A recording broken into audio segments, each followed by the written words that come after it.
నమస్తే, welcome to అనంత. నేను దీప్తి మధుసూదన్ రెడ్డి.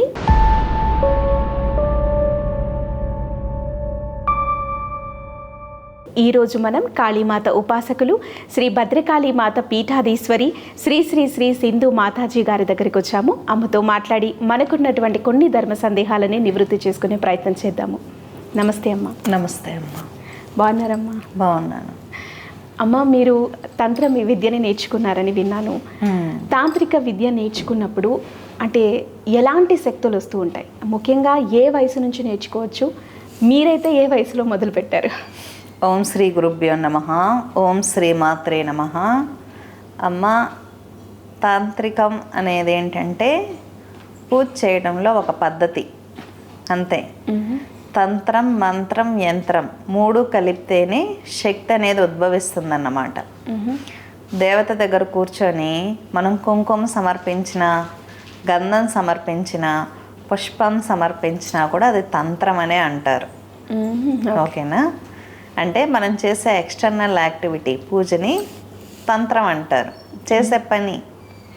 ఓకేనా? మనం ఏ విధంగా అయితే ఒక ఎనర్జీని, ఒక ఎలక్ట్రిక్ ఎనర్జీని అబ్జర్వ్ చేసుకొని ఏసీకో, ఫ్యాన్కో, లైట్కో ఎలా అయితే వాడుకుంటామో అదేవిధంగా శక్తిని మనం ఆవాహన చేసి, ప్రతిష్ఠ చేసి, అమ్మవారికి షోడశోపచారాలతో పూజ చేసి అమ్మవారి అనుగ్రహాన్ని పొందడమే తంత్రము, మంత్రము, యంత్రము యొక్క ఉద్దేశం. యంత్రం అనేది ఎలా పనిచేస్తుందంటే, మన మొబైల్లో సిమ్ కార్డ్ ఉంటుంది కదా, సిగ్నల్స్ అబ్జర్వ్ చేసుకుంటుంది కదా, అలాగా రాగి యంత్రం మీద ఒక సాఫ్ట్వేర్ ఉంటుంది, ఫార్ములా. ఇప్పుడు కాళీ దేవత కావాలి, కాళీకి సంబంధించిన సాఫ్ట్వేర్ అన్నమాట యంత్రం. రాగి యంత్రం మీద గీసినప్పుడు అమ్మవారి సిగ్నల్స్ని అబ్జర్వ్ చేసుకుంటుంది యంత్రం. ఓకేనా? మన మొబైల్లో ఉండే సిమ్ కార్డ్ కూడా రాగిదే, చిన్న రాగి ప్లేట్ అది. దానికి అంత పవర్, అంత ప్రోగ్రామింగ్ జరిగినప్పుడు ఇంకా యంత్రానికి కొన్ని వేల వందల సంవత్సరాల క్రితం నుంచి వచ్చే యంత్రాలు, మరి మంత్రంతో ఆవాహనలు, వాటిలో వేసే నవరత్నాలు కావచ్చు, పాదరసం కావచ్చు, వీటికి ఎంత పవర్ ఉంటుంది. యూనివర్స్లో మనం ఏ యంత్రం అయితే గీస్తామో ఆ శక్తిని ఆవాహన చేసుకొని స్టోర్ చేసుకుంటుంది యంత్రం అనేది. మంత్రం అంటే దేవతని పిలవటం. కాళీ కావాలంటే కాళీమాత మంత్రంతో పిలుస్తాం, నారాయణుడు కావాలంటే నారాయణ మంత్రంతో పిలుస్తాం. తంత్రం అంటే యాక్టివిటీ, షోడశోపచార పూజ. మీరు గంధం, పుష్పం సమర్పించినా కూడా తంత్రమే. ఓకే, అర్థమైందా? మూడు కలిపితేనే శక్తి. ఇది సపరేట్, ఇది సపరేట్ ఏం లేదు. ఓకేనా? కాబట్టి తంత్రం నేర్చుకోవడం అంటే ఏం లేదు, పూజా విధానం నేర్చుకోవడం. ఓకే, అంతే. అంటే పూజా విధానం అంటే మన సనాతన ధర్మం ప్రకారమే ఉంటుందా? తాంత్రిక విద్యలో కూడా పూజా విధానం ఎలా ఉంటుంది? మామూలుగా పూజా విధానం అంటే తంత్రంలో చాలా ఆచారాలు ఉన్నాయి. ఇప్పుడు సమయాచారం, దక్షిణాచారం, వామాచారం, కుళాచారం, అఘోర ఆచారం అని చాలా ఆచారాలు ఉన్నాయి. ప్రస్తుతానికి ఉన్నవి మనుగడలో 4 ఆచారాలే మనుగడలో ఉన్నాయి. పిరమిడ్ ధ్యానాలు, యోగా, మెడిటేషన్స్, ఇవన్నీ సమయాచారం కిందకి వస్తాయి. అంటే వాళ్ళల్లో వాళ్ళు అంతర్ముఖమై ఇమాజిన్ చేసుకుంటారు దేవతని. ఇమాజిన్ చేసుకొని యోగా, మెడిటేషన్ ద్వారా ధ్యాన స్థితిలోకి వెళ్తారు. కాస్మిక్ పవర్ అనేది వస్తుందన్నమాట. బిందు చక్రం ఇక్కడ ఉంటుంది కదా సహస్రారం మీద, కాస్మిక్ పవర్ అనేది అక్కడ దూకుతుంది. కాబట్టి పవర్ అనేది సోల్ ఎలివేట్ అవుతుంది, బాగా సోల్ పవర్ఫుల్గా అవుతుంది. మనం అనుకున్న పనులు అవ్వడం, మనం ప్లెజెంట్గా ఉండడం అన్నీ జరుగుతాయి. దక్షిణాచారం అంటే మన అమ్మ నాన్నోళ్ళు పూజ చేసుకుంటారు కదా, పూలు పళ్ళు పెట్టి. దక్షిణాచారం, దక్షిణాచారంలో మేల్ డామినేషన్ ఉంటుంది, మేల్ గాడెస్ డామినేషన్. అంటే అంతా పురుష దేవతలు ఎక్కువగా ఆరాధిస్తూ ఉంటారు దక్షిణాచారంలో. వామాచారం ఏంటంటే ఫిమేల్ గాడెసెస్ ఆధిపత్యం అన్నమాట. అంటే స్త్రీ దేవతలు మెయిన్ డైటీస్ అని. అంటే స్త్రీ విద్యను తీసుకున్నట్టయితే మీరు వింటే శ్రీ విద్యా తంత్రం అంటారు. విద్యలు అంటే ఏంటంటే మామూలుగా తాంత్రిక పరమైనటువంటి పూజలకు వచ్చేసరికి మగదేవతలను పూజించేటప్పుడు తంత్రము అని, స్త్రీ దేవతలను పూజించేటప్పుడు విద్యలు అని అంటారు. అందుకే శ్రీ విద్యా తంత్రం, దశమహావిద్యలు అని అంటూ ఉంటారు. వీళ్ళకి దక్షిణాచారంలోనూ పూజలు ఉన్నాయి.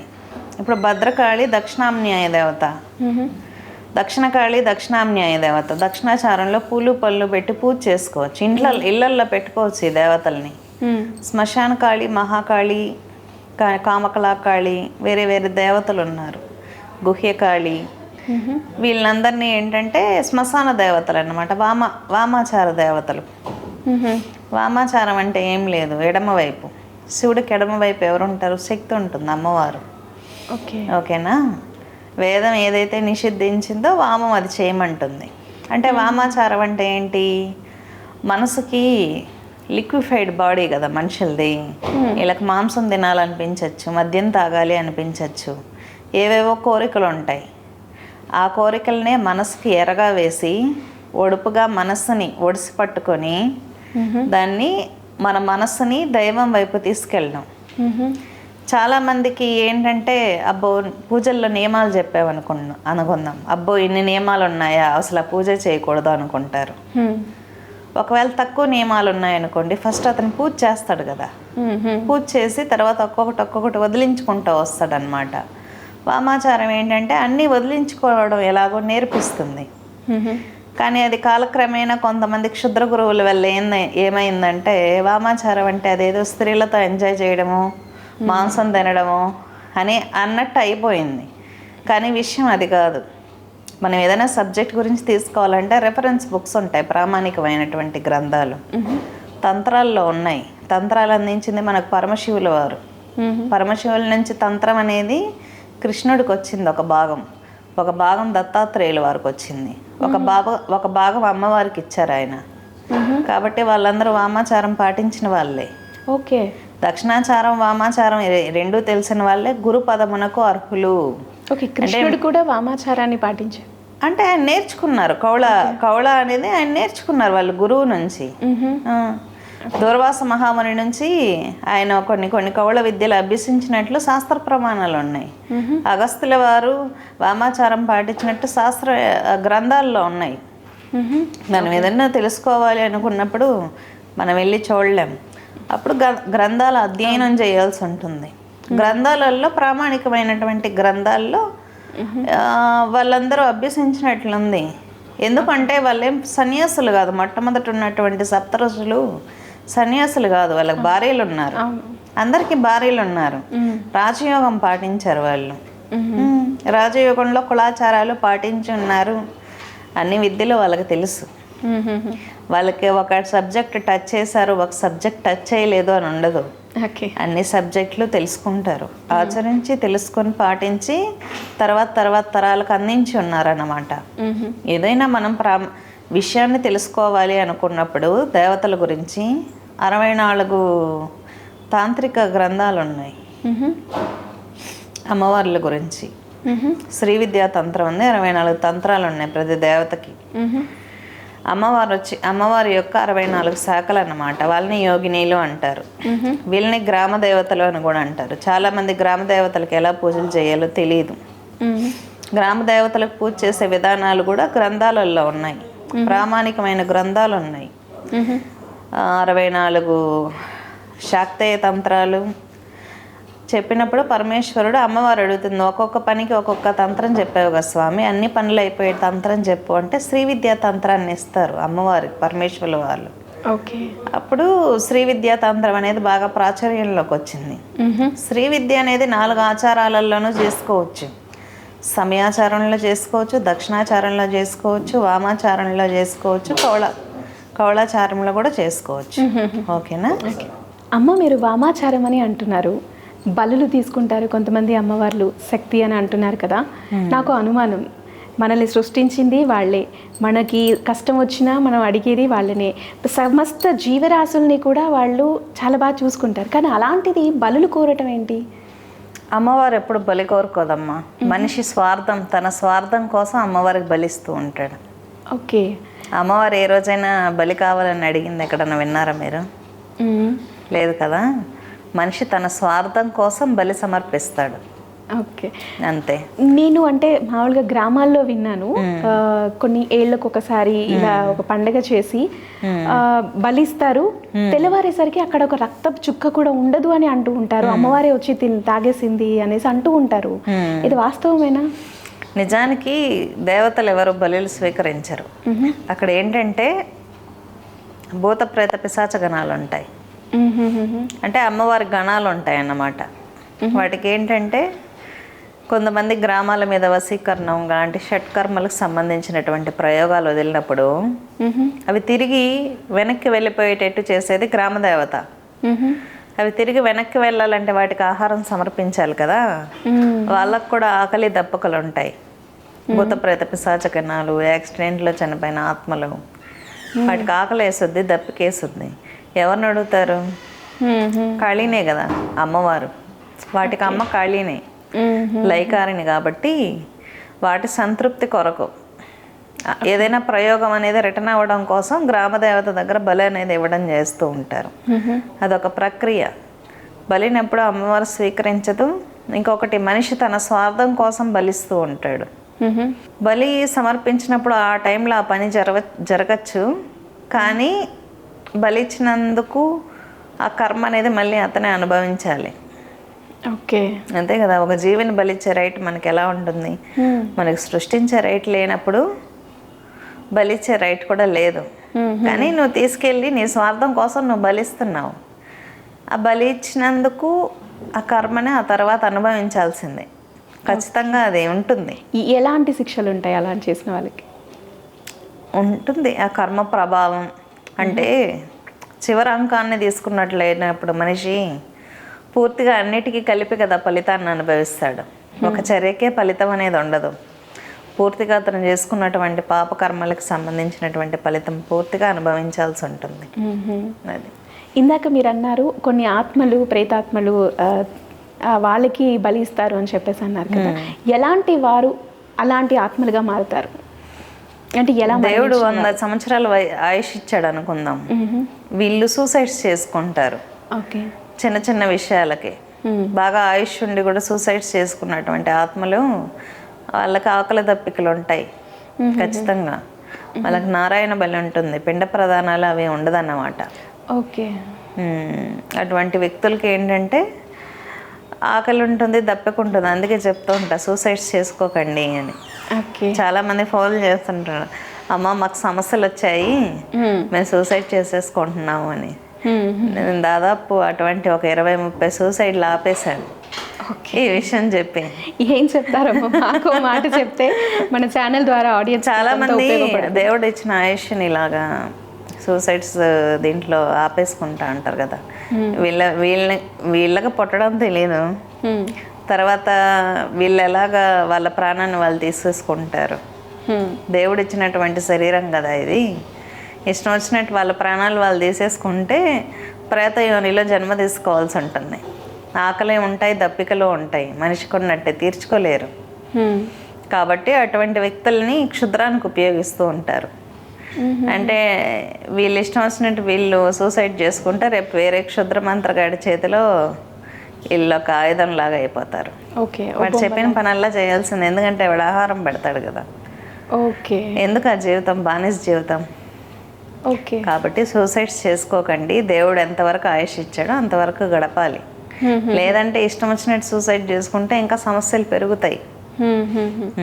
ఇంకో అనుమానం అమ్మ, అంటే ఈ దయ్యాలు మనిషిలోకి వస్తాయా? అంటే చాలామంది దయ్యం పట్టేసింది అని చెప్పేసి గుళ్ళకి గోపురాలకి తీసుకెళ్ళి అక్కడ కొన్ని దర్గాలలో కూడా పర్టికులర్గా అక్కడ కట్టేసి పెడతారు ఇలాంటి వాళ్ళని. నిజంగా మనిషిలోకి వెళ్ళేంత శక్తి వాళ్ళకు ఉంటుందా? ఇప్పుడు పగలుంటే చీకటి ఉంటుందా? దేవుడు ఉంటే దయ్యం ఉంటుంది ఖచ్చితంగా. అన్ని మతాలు విశ్వసిస్తాయి. ఇది ఒక యూనివర్సల్ ప్రాబ్లం. పాజిటివ్ ఉంటే నెగిటివ్ ఖచ్చితంగా ఉంటుంది. ఓకే కదా. ఎందుకంటే పాజిటివ్ ఎందుకు ఉద్భవించింది? నెగిటివ్ని సంహరించడం కోసం. అవునా?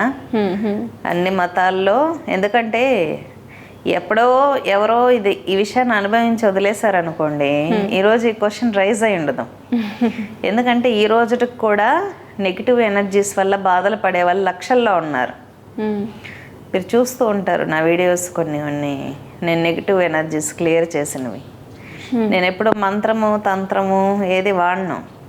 ఆల్రెడీ మన పీఠంలో అడుగు పెట్టంగానే వాళ్ళకి వైబ్రేషన్స్ వచ్చేస్తాయి. మీరు గమనించండి, నేను ఎప్పుడు మంత్రం కూడా వాడను. అమ్మవారి మంత్రం చెప్పడం కానీ, ఏదో సెటప్ వేయడం కానీ, ఇక్కడ ఏదో షో చేయడం ఏది ఉండదు. వాళ్ళు వస్తారు పీఠం దగ్గరికి, ఆటోమేటిక్గా వాళ్ళ ఒంట్లో నుంచి బయటకు వచ్చేస్తాయి సోల్స్. అరుస్తూ ఉంటారు. గమనించారు ఎప్పుడైనా? అలా లైవ్లోనే జరుగుతాయి అన్నీ. మీరు గానుగాపూర్ వెళ్ళినప్పుడు కూడా చూడొచ్చు ఇలాంటివి. ఎందుకంటే ఎక్కడైతే టూ మచ్ పాజిటివ్ ఉంటుందో అక్కడ నెగిటివ్ ఎనర్జీస్ ఉండలేవు. ఓకే. అన్స్టేబుల్ చేస్తాయి బాడీని. వాటికి మండుతుందన్నమాట. ఖాళీ శక్తి ఎక్కడన్నా ఉందనుకోండి, మంటలు వస్తాయి. గానుగాపూర్ వెళ్ళినప్పుడు కావచ్చు, కొన్ని దర్గాలకు వెళ్ళినప్పుడు కావచ్చు, వీళ్ళు ఆటోమేటిక్గా వైబ్రేట్ అవుతారు.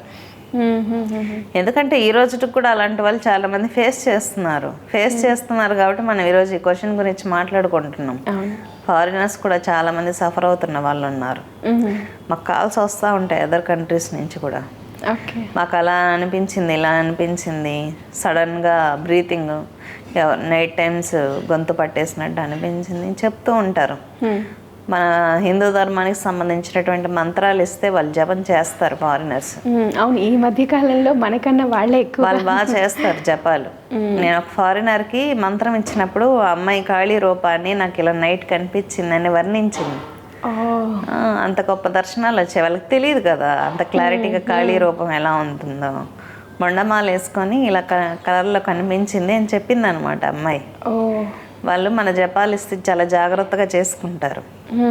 మనం తెలిసి చెయ్యం, ఇక్కడ వాదిస్తాం, కానీ వాళ్ళు ఏం చెప్తే అది చేస్తారు. ఏ జపం చెప్తే అది జపం చేస్తారు, వైబ్రేషన్ చెప్తారు, దృశ్యాలు ఎక్స్పీరియన్స్ చెప్తారు. ఇప్పుడు అంటే నా క్వశ్చన్ ఏంటంటే, ఎలాంటి వాళ్ళని ఆవహిస్తుంది దయ్యం? అంటే పర్టికులర్గా వీక్గా ఉన్న వాళ్ళనా, లేదంటే శక్తివంతులనా, ఎలాంటి వాళ్ళని ఎక్కువగా ఆవహిస్తూ ఉంటుంది? గ్రహాల బలం తక్కువ ఉన్నప్పుడు కావచ్చు, ఓకే, పాపకర్మలు ఎక్కువ ఉన్నప్పుడు కావచ్చు, ఏ వ్యక్తిని ప్రేతాత్మ ఆవహిస్తుంది అనేది కూడా జాతక సిస్టంలో చెప్తారు ముందే. జాతకాలు చూసి దాంట్లో ఒక సబ్జెక్ట్ ఉంది జ్యోతిష్యంలో కూడా. పలానా టైంకి ఇతను బ్లాక్ మ్యాజిక్కి గురవుతాడు, పలానా టైంకి ప్రేతాత్మ ఆవహిస్తుంది అనేది కూడా. జ్యోతిష శాస్త్రం అనేది అంత అద్భుతమైంది. పరమేశ్వరు వారు భైరవుడికి భైరవ తంత్రాలన్నీ ఇస్తాడు. అప్పుడు భైరవుడు అడుగుతానమాట, అన్ని సమస్యలకు పరిష్కారం ఇచ్చావు, అసలు సమస్య ఉందా లేదా అని ఎలా తెలుసుకోవాలంటే జ్యోతిష శాస్త్రాన్ని బోధిస్తాడనమాట పరమేశ్వరుడు వారు. కాబట్టి జ్యోతిష శాస్త్రం అనేది చాలా గొప్పది. దాన్ని క్లియర్ చేసుకునేదే తంత్రాలు. సమస్య ఎక్కడుందో తెలుస్తుంది జ్యోతిష్యంలో. క్లియర్ చేసుకోవడం అనేది తాంత్రిక మార్గంలో ఉన్నటువంటి షట్కర్మలు. ఏదైనా కూడా మన హిందూ ధర్మం, మన పురాణాలు, శాస్త్రాలు, వేదాలు, ఉపనిషత్తులు కావచ్చు, ఏం చెప్తాయి? పాజిటివ్ని పెంచుకొని నెగిటివ్ వదిలించుకో. సింపుల్. నీకు పరమాత్మకి భేదం లేదని తెలుసుకో. నువ్వే ఆత్మస్వరూపం, ఆ పరమాత్మకి నువ్వే ప్రతిరూపము, నీలోనే సర్వం ఉంది, నువ్వే ప్రపంచం అంతా నిండి ఉన్నావు. రియలైజేషన్. ఏ మతమైనా ఇదే చెప్తుంది. ఊరికే కోపతాపాలు వద్దు, ప్రశాంతంగా ఉండండి, ప్రపంచ శాంతి కోరుకోండి. ఏ మతమైనా ఏ ధర్మమైనా ఇలాగే చెప్తుంది. కానీ కొంతమంది మూర్ఖులు మా మతం ఇది, వాళ్ళ పేరు, వాళ్ళ కులము ఇదే అన్నమాట, వాళ్ళు హైడ్ చేసుకుంటారు. కానీ దేవుడు ఏం చెప్పాడు అనే విషయాన్ని ఆలోచించరు.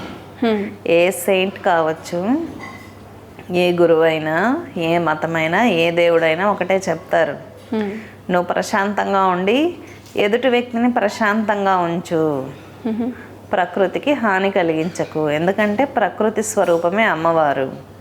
అమ్మవారికి హాని కలిగించకు, నువ్వు ప్రశాంతంగా ఉంటావు. ఈరోజు మనం పంచభూతాలని, ప్రకృతిని ఎంత దారుణంగా నాశనం చేస్తున్నాం. వాటర్ పొల్యూట్ అయిపోయిందా, గాలి ఎయిర్ పొల్యూట్ అయిపోయిందా, ఆకాశం ఓజోన్ దెబ్బతింటుందా, మొత్తం మనం ప్రకృతిని నాశనం చేసేసుకున్నామా? మరి మొత్తం మనమే రాక్షసుల్లాగా ప్రకృతిని నాశనం చేసేసి మా దేవుడు గొప్ప, మా మతం గొప్ప అంటే ఏం లాభం? ఈరోజు మనిషే విలన్ ప్రకృతికి, మనిషే రాక్షసుడు అన్నమాట. సరైన జ్ఞానం ఇంతకుముందు ఉండేది కాదు. ఇప్పుడు జ్ఞానం ఉండి కూడా మనకు తెలుసు భూగర్భ జలాలన్నీ ఇంకిపోతున్నాయి, కానీ వాటర్ వేస్టేజ్ ఆపుతున్నారా? ఇంట్లో ట్యాప్ తిప్పితే ఒకవేళ మర్చిపోతా సాయంత్రం చూసుకుందాంలే అనుకుంటాం, కానీ ఎంత వాటర్ వేస్ట్ అవుతుంది, ఎయిర్ ఎంత పొల్యూట్ అవుతుంది. మన ప్రకృతిని మనమే నాశనం చేసుకొని మన పతనాన్ని మనమే కొని తెచ్చుకుంటున్నాం. అమ్మ, ఇందాక మాటల్లో చేతబడి గురించి మాట్లాడారు. ఎవరికైనా బ్లాక్ మ్యాజిక్ చేసే విషయం కూడా జాతకంలో రాసి ఉంటుంది అని చెప్పేసి. ఎవరికైనా అలా చేశారు అంటే బాధించబడిన వ్యక్తిలో ఎలా గుర్తించవచ్చు? మెయిన్గా ఏంటంటే చేతబడికి గురైన వ్యక్తి మొహంలో తేజస్సు తగ్గిపోతుంది. ఫస్ట్ వెయిట్ లాస్ అవుతారు సడన్గా. ఓకే. సడన్గా వెయిట్ లాస్ అవ్వడం, సడన్గా బిజినెస్ కొలాప్స్ అయిపోతుంది, ఓకే, సడన్గా ఆరోగ్యం పడిపోతుంది. ఏది జరిగినా డేస్లో జరిగిపోతాయి అన్నీ. ఓహో. వెంటనే చేంజ్ వచ్చింది అంటే అది బ్లాక్ మ్యాజిక్ ప్రభావం అనుకోవాలి. నేను ఎప్పుడు మెడికల్ ట్రీట్మెంట్లు సజెస్ట్ చేస్తాను. మెడికల్ ట్రీట్మెంట్లు తీసుకుంటూ ఏదైనా ప్రాబ్లమ్స్ వస్తే డివోషనల్గా కూడా ట్రై చేయమంటాను. అంటే బ్లాక్ మ్యాజిక్ అంటే ఎవరైతే బాధితులు ఉంటారో వాళ్ళు ట్రీట్మెంట్ తీసుకొని కూడా క్యూర్ అవ్వచ్చు. ట్రీట్మెంట్ అనేది బాడీకి, ఓకే, అదే ఆరాకి ఎనర్జీ కావాలి కదా, పాజిటివ్ ఎనర్జీ. ఇప్పుడు మెడిసిన్కి ఇప్పుడు చాలామంది డెత్ అయ్యేటప్పుడు మెడిసిన్స్ ఇస్తూ ఉంటారు, సెలైన్స్ మీద ఉంటారు, కానీ మెడిసిన్కి రియాక్ట్ అవ్వలేడు లాస్ట్ మూమెంట్లో. ఏం కావాలి అక్కడ? Will power. అతనికి విల్ పవర్ ఉండి ధైర్యంగా తట్టుకుంటేనే కదా మెడిసిన్ పనిచేస్తుంది. విల్ పవర్ పోతే చనిపోతాడు, మెడిసిన్ కాపాడలేదు కదా. కాబట్టి మెడిసిన్ అవసరమే. మెడిసిన్ అనేది బాడీకి, మనిషికి ధైర్యాన్ని ఇచ్చేది, శక్తిని ఇచ్చేది దేవత. కాబట్టి దేవతా శక్తిని ఆశ్రయించాలి, మెడికల్ని ఆశ్రయించాలి. అప్పుడు తొందరగా రిజల్ట్ ఉంటుంది రికవరీ అవ్వడానికి. చేతబడి జరిగిన వ్యక్తుల్లో హెల్త్ ప్రాబ్లమ్స్ వస్తున్నాయంటే చాలామందికి చెప్తూ ఉంటాను, ఫోన్ చేసినప్పుడు మాకు ఇలా చేతబడి జరిగిందని డౌట్గా ఉందంటే ఒక 9 days నువ్వు వెళ్ళి గుడి చుట్టూ నీకు ఏదైనా చేంజెస్ వచ్చిందంటే అప్పుడు రా నా దగ్గరికి అంటాను. ఎందుకంటే చేతబడి జరిగినప్పుడు గుడికి ప్రదక్షిణాలు చేసినా, రెగ్యులర్గా ఏదైనా పూజ చేసినా వెంటనే చేంజ్ కనిపిస్తుంది, వెంటనే ప్రశాంతంగా అవ్వటం, వెంటనే చేంజ్ కనిపిస్తుంది అన్నమాట. ఓకే, ఓకే, అప్పుడు రమ్మంటాను. అయితే నెగిటివ్ వల్ల ఎఫెక్ట్ అవుతున్నావు నువ్వు అని. ఓకే. కొన్ని తంత్రంలో చాలా దారుణమైనటువంటి ప్రయోగాలు ఉంటాయి. షట్కర్మల్లో కొన్ని ప్రయోగాలని ఉపయోగించి ఎదుటి వ్యక్తిని చంపగలరు కూడా. యుద్ధ విద్యలు అంటారు వాటిని. ఒకప్పుడు ఇవి దేశ రక్షణ కోసం వాడేవాళ్ళు. యుద్ధాలు చేస్తారు కదా వేరే దేశం వల్ల మన దేశం మీదకి, దేశాన్ని ప్రొటెక్ట్ చేయడం కోసం ఇటువంటి విద్యలు వాడేవాళ్ళు. షట్కర్మలు అంటారు. అంటే మారణం, మోహనం, ఉచ్చాటనం, స్తంభనం, వశీకరణం అనేవి. ఇవన్నీ కత్తులు లాంటివి. అంటే కత్తిని నువ్వు రక్షించుకోవడానికే వాడుకోవచ్చు, యుద్ధాన్ని చేయడానికే వాడచ్చు. అంటే క్షుద్రం అనేది మనిషి యొక్క మైండ్, ఎనర్జీ ఎప్పుడూ న్యూట్రల్గా ఉంటుంది. మీరు ఎనర్జీని మంచి పనికి వాడితే మంచి పూజ అవుతుంది, చెడు పనికి వాడితే చెడు పూజ అవుతుంది, అంతే తేడా. పెద్ద వేరియేషన్ ఏమి ఉండదు. మనిషి యొక్క థాటే క్షుద్రం. ఇప్పుడు వశీకరణం అనేది చాలా న్యూట్రల్ మ్యాటర్, మంచి డివైన్ ఎనర్జీ. మీరు మీ హస్బెండ్ని వశీకరణం చేసుకోవాలంటే మంచి పూజ అవుతుంది. వేరే వాళ్ళని వశం చేసుకుంటే అది చెడు పూజ అవుతుంది. మన మైండ్లో క్షుద్రం ఉంటుంది, కానీ దేవతకి, శక్తులకి క్షుద్ర పూజ, క్షుద్ర దేవత అని అంటించకూడదు మన అభిప్రాయాలు. ఎందుకంటే వాళ్ళు డివైన్ సోల్స్. మనిషి చేసే పనికి దేవత మీద నిందలేసేస్తూ ఉంటారు చాలామంది. తంత్రం అనేది చాలా గొప్పది. మంత్రశాస్త్రం కావచ్చు, తంత్రశాస్త్రం కావచ్చు. మనుషులు చాలా బాధలు పడుతూ ఉంటారని పరమేశ్వరుల వారు చాలా దయతో మనకు ప్రసాదించారు. అటువంటి వాటిని క్షుద్రం అని ఒక ట్యాగ్ వేసి వదిలేస్తున్నాం ఈరోజు. అంత క్షుద్రాలు అయితే దేవుడు మనకి ఇవ్వడు కదా. చాలా గొప్పవి. తంత్రశాస్త్రానికి చాలా గొప్ప ప్రాధాన్యత ఇచ్చారు మన ఋషులు. పెద్ద పెద్ద వాళ్ళని అందరూ నేర్చుకున్నారు. కృష్ణుల వారు కౌరవ ధర్మాలు నేర్చుకున్నట్లుంది, నేర్చుకుంటారన్నీ. కానీ వాళ్ళ గొప్పది హై పిచ్ మెంటల్ స్టేట్ కాబట్టి మంచిగా వాడారు అన్నిటినీ. మంచికి వాడుతున్నామా చెడుకు వాడుతున్నామా అన్నీ మన కంట్రోల్లో ఉండాలి, ఏ హ్యాబిట్ అయినా కావచ్చు. అందరూ అన్ని సబ్జెక్ట్స్ తెలుసుకునే ఉంటారు, ఎందుకంటే మీకు చెప్పాను సప్తఋషులు అందరూ రాజయోగాన్ని అవలంబించిన వాళ్ళు, సన్యాసులు కాదు. ఎక్కడా పిల్లల్ని వదిలేసి సన్యాస దీక్ష తీసుకొని ప్రపంచాన్ని ఉద్ధరించని ఎవరు చెప్పలా. హ్యాపీగా భార్య పిల్లలతో ఉంటూనే అన్ని శాస్త్రాలు అధ్యయనం చేసుకోవచ్చు, అభ్యసించుకోవచ్చు. తంత్రం అంటే నథింగ్ బట్ ఏ టెక్నాలజీ, అంతే. దానికి మనమేం బ్రహ్మచర్యాలు పాటించి భార్యను దూరంగా పెట్టు, భర్తను దూరంగా పెట్టు, ఇంట్లో అన్నీ చూసుకోకుండా అన్నీ వదులుకొని చేయాల్సిన అవసరం ఏం లేదు. మన జీవితంలో శక్తిని ఒక భాగంగా చేసుకుంటే మన వర్క్కి అది బూస్టింగ్ అవుతుంది అన్నమాట, అంతే, అంతకు మించి ఏం లేదు. ఇప్పుడు ఇందులో నాకు ఒక అనుమానం, మామూలుగా ఇప్పుడు మునివరుల గురించి మనం ఇందాక మాట్లాడుకున్నాం, సప్తఋషుల గురించి. ఒకవేళ ఒక పురుషుడు ఒక స్త్రీ ఇద్దరు కూడా తాంత్రిక విద్యని నేర్చుకొని వాళ్ళిద్దరు కానీ పెళ్లి చేసుకుంటే ఎనర్జీ ఇంకేమైనా డబుల్ అవుతుందా, ఎలా ఉంటుంది? ఎనర్జీ అనేది ఎప్పుడు ఎటువంటిది అంటే తాంత్రిక ఎనర్జీ అనేది మనం చేసే ప్రతి పూజ తంత్రమే అని మీకు చెప్పున్నాను. తంత్రంలో ఎక్స్పర్ట్ అవ్వడం అనేది ఈజీ కాదు, ఎందుకంటే మన కోపం, లోభం, రకరకాల ఎమోషన్స్ ఉంటాయి మనిషికి. రకరకాల ఫుడ్ తింటూ ఉంటాం కదా, అన్ని రకాల ఎమోషన్స్ ఇద్దరికీ ఉంటాయి. కాబట్టి ఇద్దరు మ్యారేజ్ చేసుకున్నప్పుడు ఏంటంటే వజ్రోళి సహజౌళి అనే ప్రక్రియలు ఉంటాయి. మగవాళ్ళు అయితే వజ్రోళి ప్రక్రియ ద్వారా తనలో ఉన్నటువంటి కామశక్తిని ఊర్ధ్వ రేతస్సుకు తీసుకుని వెళ్ళి ఆధ్యాత్మిక శక్తిగా మార్చుకోవడాన్ని వజ్రోళి ప్రక్రియ అంటారు. ఆడవాళ్ళు అయితే తనలో ఉన్న సెక్సువల్ ఫ్లూయిడ్స్ని రిలీజ్ చేయకుండా ఎనర్జీని ఊర్ధ్వ రేతస్సుకు పైకి తీసుకొని డివైన్ ఎనర్జీగా మార్చుకోవడాన్ని సహజౌళి అంటారు. వజ్రౌళి సహజౌళి ప్రాక్టీస్ చేస్తారు మామూలుగా తంత్రంలో, లేడీస్ అయినా జెంట్స్ అయినా. దీనివల్ల ఏమవుతుంది అంటారా, ఇప్పుడు మనలో ఉన్న కోపం, మనకు బాగా గట్టి కోపం వచ్చింది అనుకుందాం ఎదుటి వ్యక్తి మీద, మనం ఎనర్జీ లాస్ అవుతాం, చిరాగ్గా ఉంటుంది, అవునా? కామం వస్తే కూడా చాలా శక్తి వెళ్ళిపోతుంది. ఇప్పుడు ఎవరినన్నా కామంతో ఒక అబ్బాయి చూశాడు అనుకుందాం, ఇతని అదృష్టాన్ని కోల్పోతాడు, ఎనర్జీని కోల్పోతాడు, తెలుసా? చాలామంది నన్ను కాంటాక్ట్ అయ్యే వాళ్ళు అడుగుతూ ఉంటారు, మేము చాలా పూజలు చేస్తామండి మాకు రిజల్ట్ లేదు అని. వాళ్ళు చాలా పాటించుకోవాలి. ఓకే, డబ్బు సంపాదించుకోవడం ఈజీనే, ఎక్కడెక్కడ ఖర్చు అయిపోతుందో అది కూడా చెక్ చేసుకుంటూ ఉండాలి కదా. అలాగే శక్తి కూడా వచ్చినంత ఈజీ కాదు కాపాడుకోవడం. పవర్స్ ఒక పూజ చేసినా, జపం చేసినా, ఎన్నో సాధనలు చేసినా చాలా ఈజీగా వస్తాయి, కాపాడుకోవడం చాలా కష్టం. ఓకే, ఎనర్జీస్ అనేది.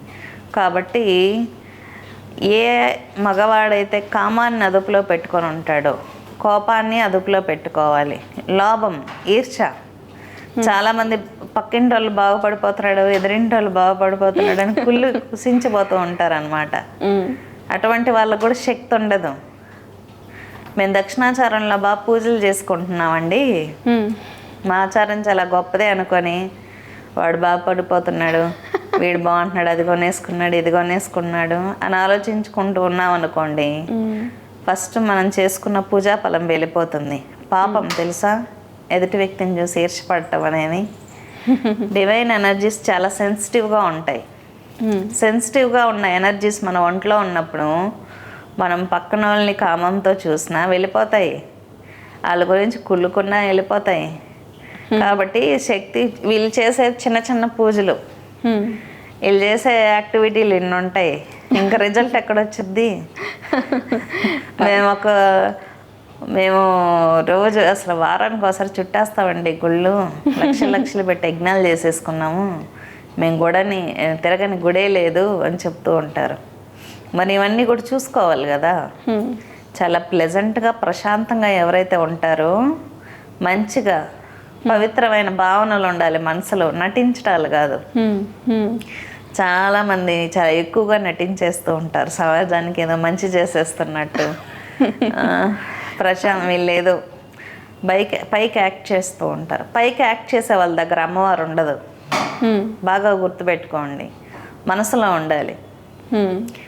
మనసులో మంచి భావాలు ఉంటేనే నీ హృదయంలో అమ్మవారు కొలువై ఉంటుంది. మనసులో లేకుండా పైకి ఎన్ని నటనలు చేసి ఎన్ని స్పీచ్లు ఇచ్చినా మన దగ్గర శక్తి నిలబడదు. అది కూడా అందరూ గుర్తుపెట్టుకోవాలి. ఇలా ఎవరుంటారో వాళ్ళ దగ్గర ఉంటుంది అమ్మవారు. ఓకేనా? ఇలాగ భార్యాభర్తలు అనేవాళ్ళు ప్లెజెంట్గా ఉండి మంచి మనసు ఉండాలి ఇద్దరికి. మీరు తాంత్రిక శక్తులు ఉండే వాళ్ళు పెళ్లి చేసుకుంటే ఏమవుతుందంట అని అడిగారు కదా. వాళ్ళిద్దరు పెళ్లి చేసుకున్నంత మాత్రాన ఏమైపోదు. వాళ్ళిద్దరి మధ్య బాండింగ్ ఉండాలి. ఇప్పుడు చాలా మంది అమ్మాయిలు మ్యారేజ్ చేసుకున్న తర్వాత అనుమానించుకుంటారు. నీ ఫోన్లో మెసేజ్ వచ్చినా డౌటే, నా ఫోన్లో మెసేజ్ వచ్చినా డౌటే, బయట వెళ్ళొచ్చినా డౌట్లే. అనుమానాలు భార్యాభర్తల మధ్య ఉంటే శక్తి పెరగదు. ఇంకొకటి, ఒకరి మీద ఒకరికి మంచి అభిప్రాయం లేదనుకోండి, నేను తీస్తుంటే ఈ అమ్మాయి తింటుంది, నేను చేసి పెడుతుంటే ఈ అబ్బాయి తింటున్నాడు అని చులకన భావాలు ఉంటాయి మొగుడు పిల్లలకి. అప్పుడు శక్తి పెరగదు. తాంత్రికులే కాదు, మామూలు మనుషులైనా సరే భార్య మీద మంచి అభిప్రాయం లేని భర్తకి, భర్త మీద మంచి అభిప్రాయం లేని భార్య ఉన్నంతకాలం ఆ ఇల్లు ఎప్పుడు పైకి రాదు. మీరు కావాలంటే రాసి పెట్టుకోండి. ఓకే. అమ్మ, ఇలా తాంత్రిక విద్య తెలిసిన భార్యాభర్తలు కొంతమంది మైథున పద్ధతి ద్వారా కూడా పూజలు చేస్తూ ఉంటారు. వాళ్ళకి మరింత శక్తి వస్తుంది అనేది విన్నాను. వాస్తవమేనా? మైథున ప్రక్రియ ద్వారా శక్తి లభించడం అనేది చైతన్య శక్తికి సంబంధించింది. మనిషిలో ఉన్నటువంటి కామశక్తిని చైతన్య శక్తిగా, ఆధ్యాత్మిక శక్తిగా మార్చుకునేటటువంటి ఒక ప్రక్రియ. మన హిందూ సనాతన సాంప్రదాయాన్ని తీసుకున్నప్పుడు భార్యను ఎప్పుడు కామంతో టచ్ చేయని ఎక్కడ చెప్పలా. భార్యను ఎప్పుడు కామంతో ముట్టుకోండి, కామంతో దగ్గర తీసుకోండి అని ఎవరు చెప్పలేదు. ప్రేమతో దగ్గరకు తీసుకోమని చెప్పారు. ప్రేమ అనేది డివైన్ ఎనర్జీ. కామం అనేది వికారాన్ని సూచిస్తుంది అన్నమాట.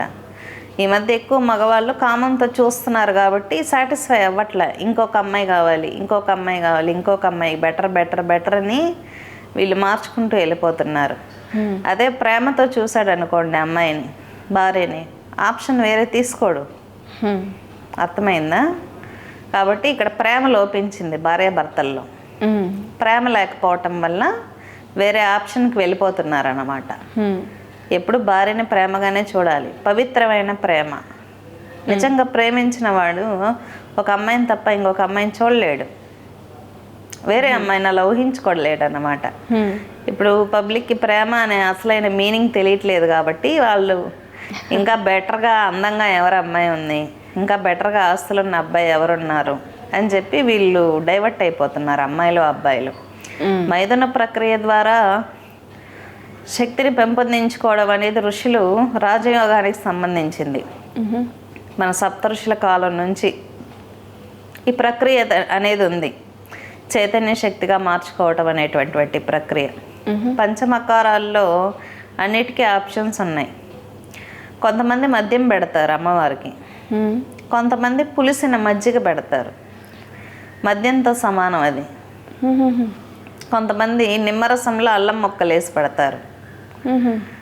ఆప్షనల్, మన ఇష్టం. వామాచారంలో పెడితే మద్యం పెట్టుకుంటారు, లాంటి ఆప్షనల్గా ఇది పెడతారు. కొంతమంది మాంసం పెడితే కొంతమంది గారెలు పెడతారు. మాంసం పెట్టడం ఇష్టం లేని వాళ్ళు గారెలు వండి పెడతారు. ఉద్దిపప్పుతో చేస్తారు కదా ఆ గారెలు, మాంసఖండితాలు అంటారనమాట వాటిని. మన ఇష్టం పెట్టుకోవచ్చు. ఇంకొకటి ఏంటంటే కరకరలాడేటటువంటి నైవేద్యాలు పెడతారు వామాచారంలో. మైథున ప్రక్రియ అనేది లేనప్పుడు పుష్పాన్ని సమర్పిస్తారు అమ్మవారికి. ఓకేనా? ఇంకా భార్య ఉందనుకుందాం. దాంట్లో ఉన్నటువంటి ప్రక్రియ ఏంటంటే భార్యను ఎప్పుడు పవిత్రమైన ప్రేమతో చూడాలి, పవిత్రతతో దగ్గర తీసుకోవాలి అనే ఉంటుంది. అప్పుడు ఆటోమేటిక్గా శక్తి అనేది మూలాధారం నుంచి సహస్రార చక్రానికి వెళ్ళిపోతుంది. మీకు అక్కడ కామం అనే ఫీలింగ్ రాదు. తెలుసా? కామం అనేది వికారం, కామం అనే ఫీలింగ్ రాదు. చైతన్య శక్తి ఆనంద స్థితి వస్తుంది. ఆనందం. తన భార్య దేవతలాగా కనిపిస్తుంది, భార్యకి భర్త దేవుళ్ళలాగా కనిపిస్తాడు. ఇద్దరి మధ్య మంచి బాండింగ్ ఉంటుంది. అంతేగాని వేరే దృష్టితో చూడరు. భర్తని దేవుళ్ళలాగా పూజించేటటువంటి సాంప్రదాయం మన హిందూ దేశంలో ఉంది. పతియే ప్రత్యక్ష దైవం అన్నారు. ఎందుకు? కులాచారాలు చూసాయి. ఎందుకంటే గొప్ప కులయోగి ఎవరు అంటే దత్తాత్రేయుల వారు. ఆయన కౌళ అవధూత కదా, అందుకే ఆయన దిగంబర దిగంబర శ్రీపాద వల్లభ దిగంబర అన్నారు. ఆయనకి భార్య ఉంది అనగాదేవి. మరి వాళ్ళందరూ కౌళ అవధూతలే కదా, అందరికీ భార్యలు ఉన్నారు. భార్యని పిల్లల్ని వదిలేసి దీక్షలు చేయండి అని ఎక్కడ చెప్పలా. దేవుళ్ళకి అందరికి భార్యలు ఉన్నారు, పిల్లలు ఉన్నారు కదా. మరి హ్యాపీగా ఎవరైనా చేసుకోవచ్చు. ఓకే. మైథున ప్రక్రియ అంటే ఏంటంటే కామానికి అనే వికారం ద్వారా శక్తి పోగొట్టుకోకుండా ఆ ఎమోషన్ వాడి సహస్రార చక్రానికి శక్తిని తీసుకెళ్ళామనుకోండి, ఆ పవర్ని, మీరు బ్రహ్మచర్యం పాటించినట్లే. ఓకే, అర్థమైందా? బ్రహ్మచర్యంలో ఏం చేస్తారు అంటే టచ్ చేయకుండా వాళ్ళ ఎనర్జీని అది బ్లడ్లో కలిసిపోయి బ్రెయిన్కి వెళ్తుంది, తేజస్గా ఓజస్గా మారుతుంది. ఇక్కడ ఏంటంటే భార్య సహితంగా తేజస్సును బయటికి పైకి తీసుకెళ్తారు, అంతే కదా. అక్కడ భార్య లేదు, ఇక్కడ ఉంది. ప్రక్రియ ఒకటే కదా, ఊర్ధ్వరేత శక్తిని తీసుకెళ్ళడం. అలా చేసే వాళ్ళకి ఇంకే సాధన అవసరం లేదు. భార్యతో మైథున ప్రక్రియ చేసే శక్తిని సహస్రార చక్రానికి తీసుకునే వ్యక్తికి ఇంకేది అవసరం లేదు. తన భార్య దేవత అవుతుంది, తన భర్తే దేవుడైపోతాడు. ఇంకా మీకు నెక్స్ట్ దేవత అవసరం లేదన్నమాట. దాన్ని కాళీ కౌళం శ్రీకులం అంటారు ఆ ప్రక్రియల్ని. అంటే పెళ్ళి చేసుకొని భార్యతో ఉంటూ పిల్లలతో ఉంటూ, ఆడవాళ్ళు భర్తతో పిల్లలతో ఉంటూ శక్తులు పొందొచ్చు, సూపర్ న్యాచురల్ పవర్స్ పొందొచ్చు. ఆ ప్రక్రియలు ఎన్నో వేల సంవత్సరాల క్రితమే మన హిందూ ధర్మంలో ఉంది. కానీ అవి తెలియకే మన వాళ్ళు ఏం చేస్తున్నారు, డైవర్స్ కేసులు ఈరోజు ఎక్కువయ్యాయి. ఎందుకంటే సాటిస్ఫాక్షన్లా అబ్బాయికి అమ్మాయి విషయంలో, అమ్మాయి విషయంలో అబ్బాయికి సాటిస్ఫాక్షన్ లేదు, అబ్బాయి విషయంలో అమ్మాయికి సాటిస్ఫాక్షన్ లేదు. ప్రేమ అంటే ఏంటో తెలీదు, ఓకేనా. ఫోర్స్డ్ మ్యారేజెస్, బాండింగ్ లేదు, సోల్ కనెక్టివిటీ లేదు, అవునా. సోల్ కనెక్టివిటీ లేకుండా ఇంకేం లైఫ్ లీడ్ చేస్తారు? అంటే ఇందులో కొంతమంది ప్రేమించుకున్న వాళ్ళు కూడా, అంటే మేము ప్రేమించుకున్నామని చెప్పి తర్వాత పెద్దలను ఎదిరించి మరీ పెళ్లి చేసుకున్న వాళ్ళు కూడా విడిపోతున్నారు. వీళ్ళకి కారణంగా జ్యోతిష్యం అని కూడా చెప్తున్నారు ఈ మధ్య. ఇది జ్యోతిష్యంతో లింక్ అయి ఉంటుందా? అసలైన ప్రేమ పుట్టేటప్పుడు జ్యోతిష్యం చేసుకొని లవ్ చేసుకోరు కదా ఇద్దరు, అవునా? అదే కదా, ఫస్ట్ జ్యోతిష్యం ఇప్పుడు వద్దా అని అడగడు కదా అబ్బాయి కానీ అమ్మాయి. మళ్ళీ ఎందుకు సమస్య వచ్చినప్పుడు జ్యోతిష్యుల దగ్గరికి వెళ్తారు?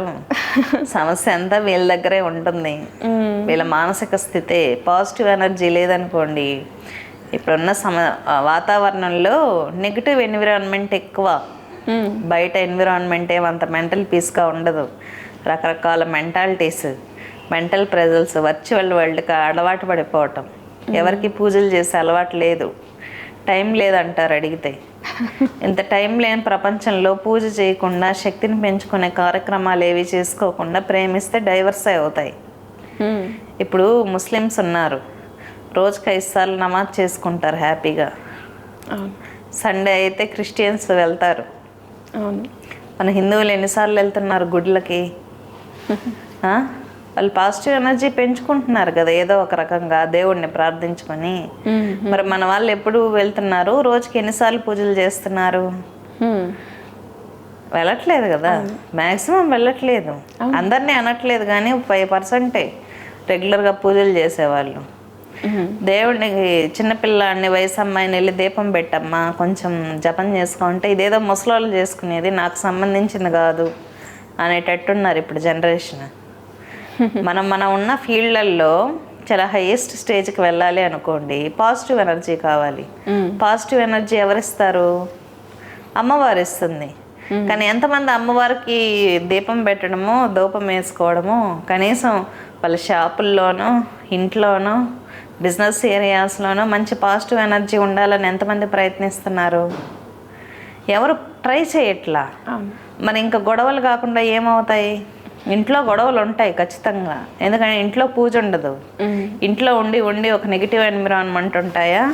మన బ్రెయిన్ వేవ్స్, నెగిటివ్ వైబ్రేషన్స్ ఉంటాయా? సడన్గా కోపాలే వస్తాయి మరి నెగిటివ్ ఎన్విరాన్మెంట్ ఉంటే. అందుకే తులసి చెట్టు పెట్టుకోండి, గడపకి పూజ చేయండి, ఇంట్లో దీపం పెట్టండి. ఎందుకు ఇచ్చారు మన ఋషులు ఇంత విజ్ఞానం? ఇంట్లో పాజిటివ్ ఎనర్జీ క్రియేట్ చేసుకోండి అని. బిజినెస్ ఏరియాల్లో అమ్మవారిని ప్రతిష్టాపన చేసుకోండి. ఇవన్నీ ఎందుకు చెప్తారు? యంత్ర ప్రతిష్టాపనలు కావచ్చు, ఎవరి ఫీల్డ్లో వాళ్ళు ముందుకెళ్ళడానికి. మంచి డాక్టర్ ఉన్నారు అనుకుందాం, ఆమె ధన్వంతరి మంత్రాన్ని కానీ జపం చేసినట్లయితే మంచిగా వైద్యాన్ని అందివ్వగలదు. ఒక ఐపీఎస్ ఆఫీసర్ ఉందనుకుందాం, వారాహిని కావచ్చు, అష్టమాత్రికలు కావచ్చు, దుర్గాదేవికి కావచ్చు, జపం చేసినట్లయితే ఆమె ఫీల్డ్లో ఆమె ఉన్నత స్థానంలోకి వెళ్తుంది. లాయర్స్ ఉన్నారు, వాళ్ళు దోమావతికి కానీ సాధన చేసినట్లయితే వాళ్ళ కేసులు గట్టిగా వాదించగలుగుతారు. బగలాముఖి చేస్తే గట్టిగా వాదించగలుగుతారు. ఎవరి ఫీల్డ్లో వాళ్ళు ప్రొఫెషనల్స్ అవ్వాలి అంటే దేవతా శక్తి ఉండాలి. కొంతమంది మ్యూజిషియన్స్ ఉంటారు, వాళ్ళు పాడే పాటకి పబ్లిక్ అలాగా అట్రాక్ట్ అయిపోయి వైరల్ అయిపోతుంది. అంటే మన వర్క్కి ఎదుటి వ్యక్తులు సమ్మోహనం అయిపోవాలి. అది చేసే దేవతే రాజశ్యామల. రాజశ్యామల ఉపాసన ఏ మ్యూజిషియన్ అయితే చేస్తారో అతని సంగీతానికి మొత్తం వరల్డ్ అంతా షేక్ అయిపోతుంది. ఓకే. యాక్టర్స్ ఉన్నారు, వాళ్ళు భువనేశ్వరి ఉపాసన చేస్తే అసలు మొత్తం ఫాలో అవుతుంది. ఒక పెద్ద పెద్ద ఫ్యాన్స్ అసోసియేషన్లు ఉంటాయి వాళ్ళకి. ఓకే. ఒక్కొక్కరి ఫీల్డ్లో వాళ్ళు పైకి వెళ్ళాలంటే ప్రతి ఒక్కరికి మంత్ర సాధన అనేది అవసరం. ఎనర్జీ లేకుండా మనం ఇంత నెగిటివ్ వరల్డ్లో ఎలా దూసుకెళ్తాం? మాకు కూడా ఏమైనా ఖచ్చితంగా ఉంటుంది ప్రతి ఒక్కరికి. కాకపోతే మన ఫీల్డ్లో మనం ప్రొఫెషనల్గా ఎదగాలన్నా, ఇప్పుడు పిల్లలు ఉన్నారు, హనుమాన్ చాలీసా చదివితే చాలా ధైర్యం వస్తుంది వాళ్ళకి, బాగా చదువుకుంటారు. రామనామం జపం చేస్తే మంచిగా తయారవుతారు పిల్లలు, మగపిల్లలు. అమ్మవార్లు జపం చేస్తే లేడీస్ బాగా, ఆడపిల్లలు గట్టిగా శక్తి దేవతల్లా తయారవుతారు. మరి ఎంతమంది గైడెన్స్ ఇస్తున్నారు ఇళ్ళల్లో? ప్రతి ఒక్కరికి మంత్ర సాధన అవసరం. పెళ్ళైన వాళ్ళు తంత్రం చేయడం అనేది చైతన్య శక్తిని పెంపొందించుకోవడం. అటువంటి వ్యక్తులకి దివ్యాత్మలు పడతారు. మీరు చెప్పారు కదా, ఒక తాంత్రికురాలు ఒక తాంత్రికుడు పెళ్లి చేసుకుంటే ఏమవుతుంది? వీళ్ళిద్దరూ శక్తి పెంచుకోవడమే కాదు, మంచి పవర్ఫుల్ బేబీస్ పడతారు. ఓకే. దివ్యాత్మలు, మంచి మంచి పుణ్యం చేసుకున్న వాళ్ళు భూమి మీదకి తీసుకురాగలిగిన శక్తి ఉంటుంది వీళ్ళిద్దరికి. తెలుసా మీకు? ఓకే. ఎప్పుడైనా కానీ మగవాడికి లక్కు, స్త్రీ బాగా పూజలు చేసే అమ్మాయిని పెళ్లి చేసుకున్న మగాడు ఎప్పుడు పైకి వస్తాడు. ఓకే. గుర్తుపెట్టుకోండి, ఈ అమ్మాయి శక్తే ఇతన్ని ప్రొటెక్ట్ చేస్తూ ఉంటుంది. అర్థమైందా? అందుకే మా ఆడపిల్లల్ని ఎప్పుడు మెళ్ళ మంగళసూత్రాలు వేసుకోమంటారు. వాళ్ళ శక్తే భర్తకు ఆయువు పట్టు. ఒక మగాడి ఫేట్ని మార్చగలిగే శక్తి వాళ్ళ భార్యకు ఉంటుంది. ఆ భార్య మెళ్ళ తాళి కొంటుంది. తెలుసా మీకు ఆ విషయం? కానీ ఈ మధ్య కొంతమంది సూత్రాలు వేసుకోవట్లేదు అనుకోండి, వాళ్ళు నేనేమీ అనను. అంటే చాలా మంది సూత్రాల బదులుగా నల్లపూసలు వేసేసుకొని తిరుగుతున్నారు. అంటే వారి వారి సాంప్రదాయాలు, ఇండ్లల్లో సాంప్రదాయాలు ఉంటాయి కదా. ఒక స్త్రీకి అంత శక్తి ఉంటుంది, మగవాళ్ళ తలరాతని కూడా మార్చే శక్తి. అందుకే జాతకాలు చూసి పెళ్ళిళ్ళు చేసుకుంటూ ఉంటారు మన వాళ్ళు, ఎవరికి ఎవరు మ్యాచ్ అవుతుందని. లేకుంటే బాగా పూజలు చేస్తే ఆడవాళ్ళకి బాగా శక్తి ఉంటుంది, భర్త బాగా పైకి వస్తాడు. అటువంటివి చాలా ఉన్నాయి. ఒక్కొక్క ఆడపిల్ల ఇంట్లో పుడితే వాళ్ళ నాన్నకు బాగా కలిసి వస్తుంది. స్త్రీ లక్ష్మీ స్వరూపం కాబట్టి మంత్ర సాధన అనేది ప్రతి ఒక్కరికి అవసరం. మంచి లక్షణమైన కోడలు ఇంట్లో అడుగు పెట్టినప్పుడు కొంతమంది బాగా పైకి వస్తూ ఉంటారు, బాగా ఆస్తులు సంపాదించడం, బిజినెస్లలో సక్సెస్ అవ్వటం. అమ్మాయి చేసే పూజ, ఆ అమ్మాయి బాగా పూజలు చేసే అమ్మాయి మొగుడికి బాగా కలిసి వస్తుంది అన్నమాట. కాబట్టి పూజలు, మంత్రజపాలు అనేవి ప్రతి ఒక్క ఫీల్డ్లో ఉన్న వాళ్ళకి అవసరం. పాజిటివ్ ఎనర్జీ ఎవరు వద్దనుకుంటారు? అమ్మ, అంటే ఈ మధ్య కాలంలో నేను ఒక మాట విన్నాను, ఓ ప్రవచనకర్త చెప్పిన మాట, ధర్మపత్ని సమేతస్య అన్నారు కాబట్టి ఇంట్లో మగవాడే పూజ చేస్తే ఆ ఇంటిల్ల పాది బాగుంటుంది అని చెప్పేసి అన్నారు. మాకు మా పెద్దలు చెప్పింది ఏంటంటే ఇంట్లో ఆడపిల్లే పూజ చేయాలి అనేది నాకు తెలిసిన విషయం. ఆ విషయం విన్నప్పటి నుంచి అదే నిజం అనుకుని నేనైతే నా భర్త చేతే పూజ చేపిస్తున్నాను ప్రతిరోజు. ఇదేంటి వాస్తవమేనా? ఇది నిజమే. ఇంట్లో యజమాని భర్త ఉంటారు, భర్త చేసే పూజలో సగం భార్య ఆటోమేటిక్గా వచ్చేస్తుంది. తంత్రం కూడా ఏం చెప్పిందంటే, భర్త మంత్ర సాధన చేస్తూ ఉన్నాడు అనుకుందాం, భర్త భార్యతో మైథున ప్రక్రియలో పాల్గొన్నప్పుడు ఇతని జపశక్తిలో సగం భార్యకి వెళ్ళిపోతుంది. ఓకే. కాబట్టి అతను పూజా ఫలం ఎలాగో భార్యకు వస్తుంది కాబట్టి ఆయన పూజ చేసుకున్నప్పుడు మీరు ప్రసాదాలు వండి అందివ్వండి, పూలు పళ్ళు అన్నీ అందివ్వండి అని చెప్పారు. అప్పుడు అందరు పార్టిసిపేషన్ ఉంటుంది కదా ఇంట్లో. మీరు ఒకరే పూజ చేశారు అనుకుందాం లేడీస్, భర్త బిజీగా వెళ్ళిపోతారు. అందరూ పార్టిసిపేషన్ చేసే పూజలో అందరికీ శక్తి లభిస్తుంది అనేది ఆంతర్యం దాంట్లో. అర్థమైందా? స్త్రీ చేసే పూజ ఎక్కువ స్త్రీకి ఉంటుంది బెనిఫిట్, కొంత బెనిఫిట్ పురుషుడికి ఉంటుంది. కానీ పురుషుడు పూజ చేస్తే ఖచ్చితంగా 50% ఫలితం అనేది ఆడవాళ్ళకు ఉంటుంది. కాబట్టి భర్తతో పూజ చేయించడం చాలా మంచిది. ఎందుకంటే సంపాదించడానికి బయట వెళ్తాడు కదా, మరి ఏదైనా డీల్స్ సక్సెస్ అవ్వచ్చు, మంచి ఆపర్చునిటీలు రావచ్చు, భార్య కదా బాగుంటుంది. అదే ఇంకొక నా అనుమానము, ఏదైనా పుణ్యక్షేత్రాలకి వెళ్ళినప్పుడు అక్కడ కొత్తగా పెళ్ళైన వాళ్ళు ఏదైనా పుణ్యక్షేత్రాలు తిరిగి వచ్చిన తర్వాత మైథున ప్రక్రియలో పాల్గొనండి, త్వరగా సంతానం కలుగుతుంది అని కొంతమంది చెప్తూ ఉంటారు. నిజమేనా? అలా పుణ్యక్షేత్రాల్లో ఆ విధంగా చేయొచ్చా? పుణ్యక్షేత్రాల్లో ఆ విధంగా చేయొచ్చని నేనైతే సలహా ఇవ్వను. పుణ్యక్షేత్రాలు అనేవి జపతపాలు చేసుకోండి అనే చెప్తాను. అటువంటి ప్రక్రియలు ఆచరించాలి అంటే పుణ్యక్షేత్రాలే ఎందుకు? శక్తిని మనం ఆవాహన చేసుకోవాలంటే మన ఇంట్లో కూడా శక్తిని ఆవాహన చేసుకోవచ్చు జపంతో. ఎప్పుడైనా పుణ్యక్షేత్రాలకి వెళ్ళినప్పుడు హ్యాపీగా జపం చేసుకోండి, యజ్ఞం చేసుకోండి అనే సజెషన్ ఇస్తాను. కొన్ని తెలిసి తెలియక సామాన్యమైనటువంటి ప్రజలు కొన్ని క్షేత్రాలకు వెళ్ళి చేయకపోవటమే మంచిది. ఎందుకంటే ఒక్కొక్క క్షేత్రం ఒక్కొక్క వైబ్రేషన్ ఉంటుంది.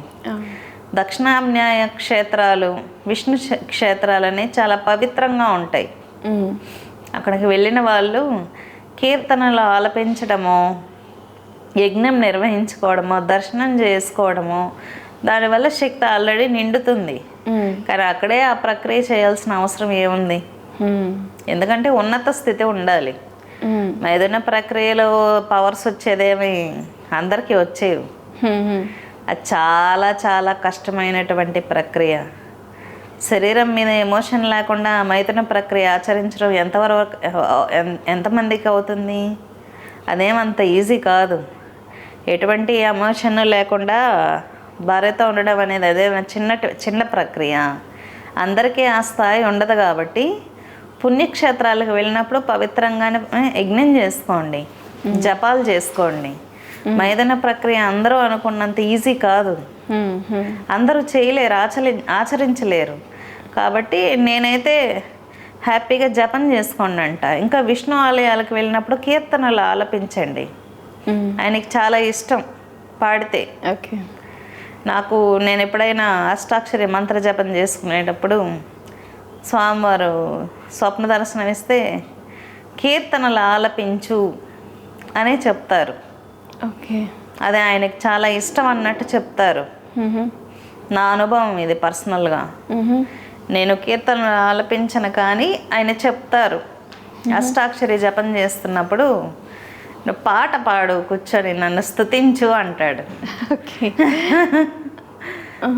కాబట్టి హ్యాపీగా కీర్తనలు ఆలపించండి వైష్ణవ ఆలయాలకు వెళ్ళినప్పుడు, చాలా మంచిది.